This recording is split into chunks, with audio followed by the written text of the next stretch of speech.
Veerabhadran ஆனந்தியோட case வந்து கோர்ட்டுக்கு வருது. அங்க வந்து வீரபத்ரன் ரொம்ப சந்தோஷமா வந்து ஆனந்திய பத்தி இன்னும் எவ்வளோ சொல்ல முடியும் அப்படின்னு சொல்லிட்டு பிளான் பண்ணி சொல்றதுக்காக தயாராகுறாரு. இந்த சூழ்நிலையில வந்து ஜட்ஜ் வந்து கேட்குறாங்க ஆனந்தி கிட்ட, "என்னம்மா உனக்கு 2 நாள் டைம் குடுத்தேன். என்னாச்சு? ஏதாவது ஆதாரம் உனக்கு என்னால ரெடி பண்ண முடிஞ்சுதா?" அப்படின்னு சொல்லிட்டு கேட்குறாங்க. அதுக்கு வந்து எல்லா ஆதாரமும் என்கிட்ட இருக்கு அப்படின்னு சொல்லிட்டு ஆனந்தி சொல்றாங்க. அத கேட்டு வீரபத்ரன் அதிர்ச்சி அடைகிறாரு. அடுத்து வந்து ஆனந்தி வந்து என்னோட முதல் சாட்சியம் அப்படின்னு சொல்லிட்டு அதே வந்து என்ன பண்றாங்க, அந்த எலக்ட்ரீஷியனையும் கூப்பிடுறாங்க. அதிர்ச்சி அடைகிறாரு வீரபத்ரன். அடுத்து வந்து எலக்ட்ரீஷியன் தான் ஆல்ரெடி சாட்சி சொல்லிட்டாரே மேடம் அப்படின்னோனே, அவர் இப்போ குடுக்குற சாட்சிய பாருங்க அப்படின்றாங்க. எலக்ட்ரீஷியன் வந்து ஜெயக்குமார் வந்து வர வைக்கிறாங்க. அவர் வந்து மேடம் நான் காசு வாங்கிட்டு இந்த வீரபத்ரன் சொல்றதெல்லாம் வந்து கேட்டு வந்து இந்த பொண்ணு மேல தப்பான வந்து பழிய போட்டேன் மேடம். இந்த பொண்ணுக்கும் எனக்கு எந்த சம்மந்தமும் இல்ல. இந்த பொண்ணு எனக்கு தங்கச்சி மாதிரி மேடம். எனக்கும் ஒரு தங்கச்சி இருக்கா. அந்த என் தங்கச்சி மேல சாட்சியா சொல்றேன் மேடம். தங்கச்சி மேல ஆணையா சொல்றேன். இந்த பொண்ணுக்கும் எனக்கு எந்த சம்மந்தமும் கிடையாது. இவர் எனக்கு நிறைய காசு குடுத்து இப்படி நடிக்க சொன்னாரு. நானும் நடிச்சுட்டேன். இதுதான் மேடம் உண்மை. உண்மையிலேயே அங்கே எலக்ட்ரீஷியன் வேலையை மட்டும் தான் நான் பார்த்தேன். அதுவும் அந்த பொண்ணு எனக்கு அவ்வளோ தெரியக்கூட தெரியாது மேடம் அப்படின்ற மாதிரி சொல்கிறாரு. அதை கேட்டு எல்லாம் அதிர்ச்சி அடைகிறாங்க. இல்லை மேடம் இது பொய் சாட்சி அப்படின்னு நம்ம சொல்கிறாங்க. எது பொய் சாட்சி? அவருக்கு பணம் கொடுத்தீங்களா இல்லையான்னு, நான் கொடுக்கல மேடம், அவருக்கு நான் எந்த பணமும் கொடுக்கல அப்படின்னு சொல்லிட்டு வீரபத்ரன் சொல்கிறாரு. அப்படியா அப்படின்னு சொல்லிட்டு வந்து வீடியோவை காட்டுறாங்க. இந்த மாதிரி அவர் பணம் கொடுத்துருக்காரு. அந்த வீடியோ காட்டுறாங்க. அதை பார்த்து ஜட்ஜி அதிர்ச்சி அடைகிறாங்க. என்ன இதெல்லாம் வீரபத்ரன் அப்படின்னு சொல்லிட்டு கேட்குறாங்க. அதை கேட்டுட்டு அது வந்து மேடம் அவன் ரொம்ப வந்து அழுதா மேடம், பணம் இல்லை நான் அதான் மேடம் கொடுத்தேன் அப்படின்னு. அவருக்கு கொஞ்சம் பணம் கொடுத்துருக்கலாமே, அப்படி அழுதா அவருக்கே கட்டுக்கட்டாக தூக்கி கொடுக்கணும். இதுக்கெல்லாம் காரணம் பொய் சாட்சி தான் மேடம். இது புரியுதா மேடம்? இந்த சாட்சி இப்படி இருக்கு மேடம், பார்த்துக்கோங்க அப்படின்னு சொல்லி சொன்னோன்னே அப்படியே அதிர்ச்சி அடைகிறாங்க ஜட்ஜு.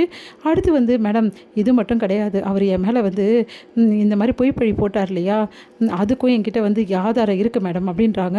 அதை பார்த்துட்டு அப்படியே அதிர்ச்சியாக பார்த்துட்டு ஆமாம் மேடம், நான் தானே அவரை வந்து தாக்கினேன், நான் தானே அவரை துன்புறுத்துறேன்னு சொல்லிட்டு காட்டினாரு. வீடியோ காட்டி அழுது புலம்புனார்ல, அதுக்கும் எனக்கு இருக்குது மேடம். அவர் காட்டின ஆதாரத்தில் அந்த வீடியோவில் கொஞ்சம் தான் மேடம் எடிட் பண்ணி போட்டிருக்காரு. முழு வீடியோவும் என் கையில் இருக்குது அப்படின்னு சொல்லிட்டு அந்த வீடியோவை காட்டுறாங்க. பார்த்தா வந்து அதுக்கு முன்னாடி ஆனந்திக்கிட்ட ரொம்ப மோசமான இதில் நடந்துட்டு இருந்திருக்காரு. அதனால தான் தற்காப்புக்காக ஆனந்தி அந்த மாதிரி பண்ணியிருக்காங்க.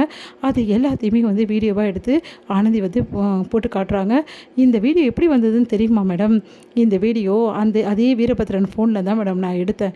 ஏன்னா அவர் என்னை ரசித்து நான் வந்து அழுவுறதையும் நான் கஷ்டப்படுறதையும் ரசித்து பார்க்குறதுக்காக வீடியோஸ்லாம் எடுத்து வச்சுருக்காரு. இந்த மாதிரி நிறைய வீடியோ எடுத்து வச்சுருக்காரு மேடம்.